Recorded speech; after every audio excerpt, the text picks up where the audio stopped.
Denathrius! For a second, it looked like Denathrius' weapon.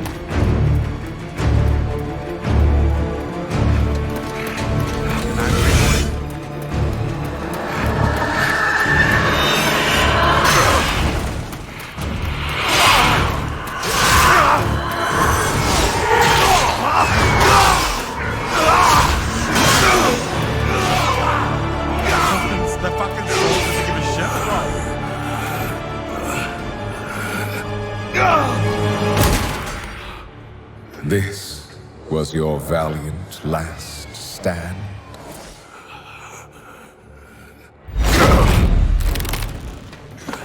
For so very long, you've punished arrogant souls.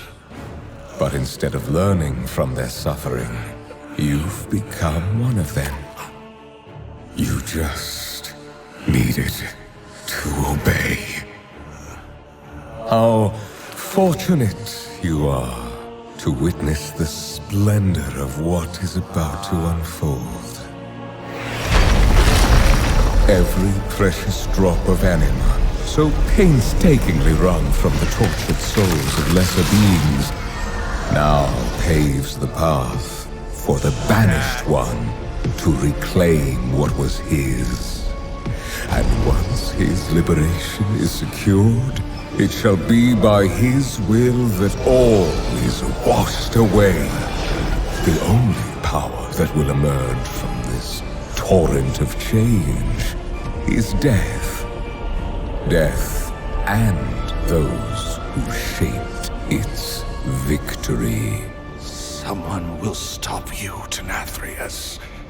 Even if I... Do not speak. Observe.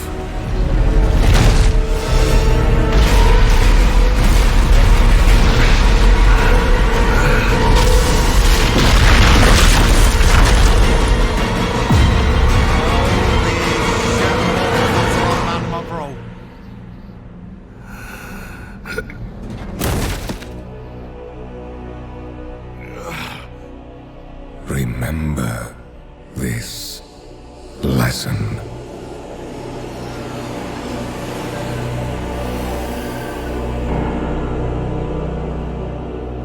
What?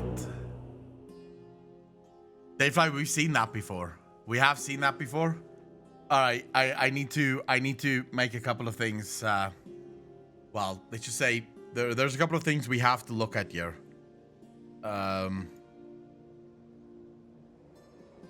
Let's just quickly go back here. All right. So, remember we talked about this, right? We talked about this.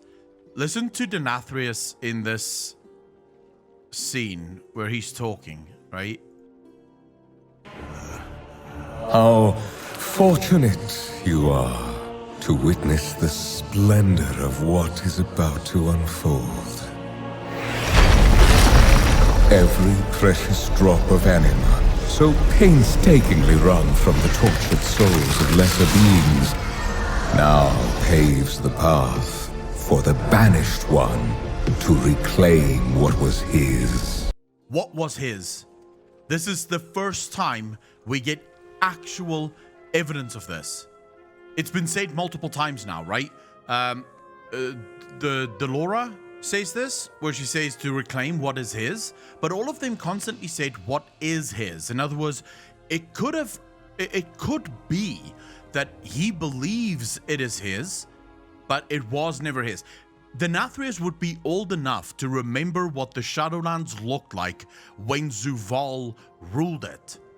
This is what Denathrius says, for the banished one to reclaim what was his. In other words, he did own this. All of this once belonged to him, and it was taken from him. First, actual evidence that we were correct. We believed the right things here. The path for the banished one to reclaim what was his. And once his liberation is secured, it shall be by his will that all is washed away. More evidence that Zovaal is not, in fact, an Eternal One like Denathrius, like the Winter Queen. More evidence of this. Listen to how Denathrius... Now, remember, Denathrius is extremely arrogant. He is extremely full of himself. Do you truly believe that he would look up to someone that is exactly like him? Do we at any point believe that that is even possible? That he would sort of look at Zovaal, his brother, as someone that is similar to him? As someone that is just like him? That makes no sense whatsoever. Will that all is washed away. The only will. power that will emerge from this torrent of change is death. That is another very, very interesting line. The only power that will emerge from this torrent is death. But so far, we've been told that these are the eternal ones of death. These are the lords of death. They sit on the pantheon of death. So wouldn't they be death?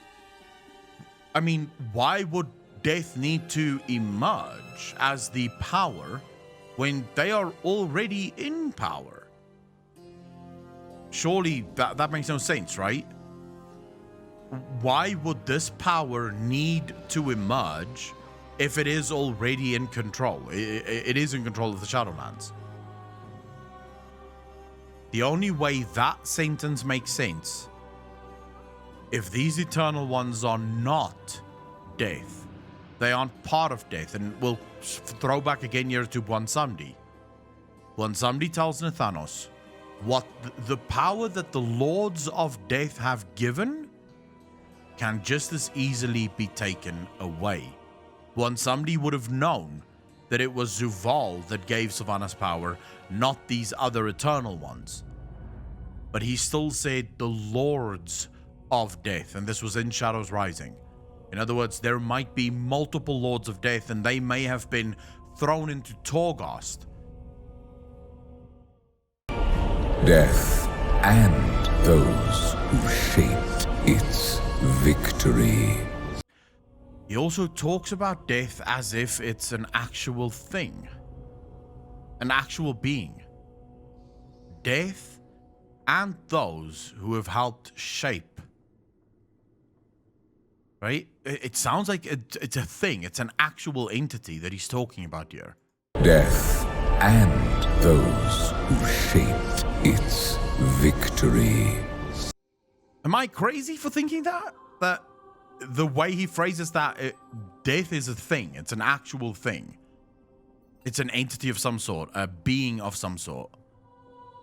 Someone will stop you, Denathrius.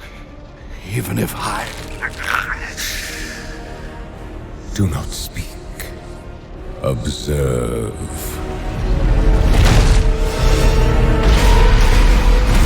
Yeah, but you would have to call it if it's not a being of humanoid origin, right?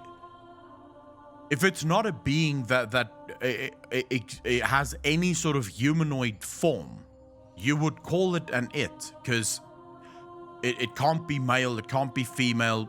It's an entity so much larger than what you can ever fucking imagine it to be. And so it wouldn't be fair to give it some kind of humanistic trait. It would just be an it. It is huge. It's a god of sorts. Referring to Zovaal as the force of death, it would work too. Yeah. I mean, death being the force, the main, but it does seem as if death has a purpose. Death has intent, if you will, right? It could be an idea. Of course it could be. It just feels like maybe they're talking about something larger, and I would not be surprised if what they're actually talking about here is the first ones.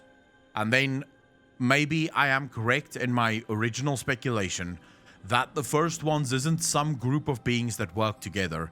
The first ones is groups of beings that belong or is the masters of the original cosmological forces. In other words, if you zoom out of the cosmology map and you look at the first ones, you have first ones of death, You have first ones of order. You have first ones of light. You have first ones of shadow. And it's not that they use those powers, it's that they created those powers. So they may have different names, but they created those power sources as a way to wage war against one another. So that's their armies, so to speak, that they created in order to wage war against one another.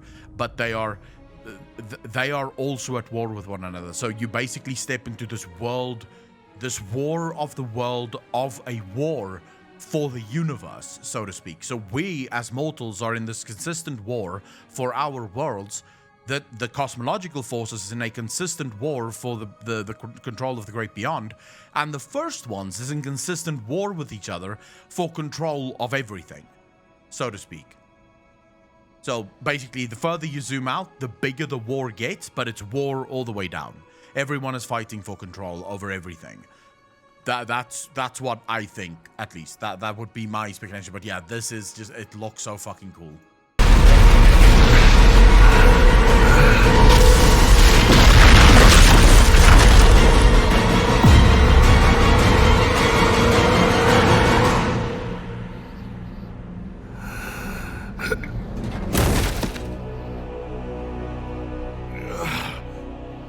Remember this lesson. Why did he let him go? This is now consistently a reoccurring theme within the Shadowlands. People that will eventually lead them to their downfalls, people that could potentially cause their downfalls, is being let go. This is a recurring theme. Everyone seems to be let go the whole time. Everyone seems to be saved and spared. And his words here, it is a warning, but at the same time not much of a warning. Remember this lesson. And this is almost exactly like what we see with Sylvanas and Anduin. Sylvanas could torture Anduin. She could kill Anduin if she really wanted. But she wants him to understand. She wants him to understand. Rather than forcing him, rather than convincing him by using force or coercion, she wants him to see what is happening, right? She needs Anduin to see what is actually going on here. Which to me is just insane. Like it's a recurring theme. They don't want to force anyone to follow them. They want people to understand why they are the righteous force in the universe. I'm not saying they are. I'm saying that's what they want to do. Remember this lesson.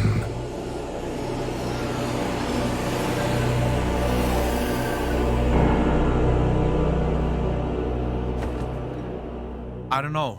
I genuinely do not know, but I can tell you guys this.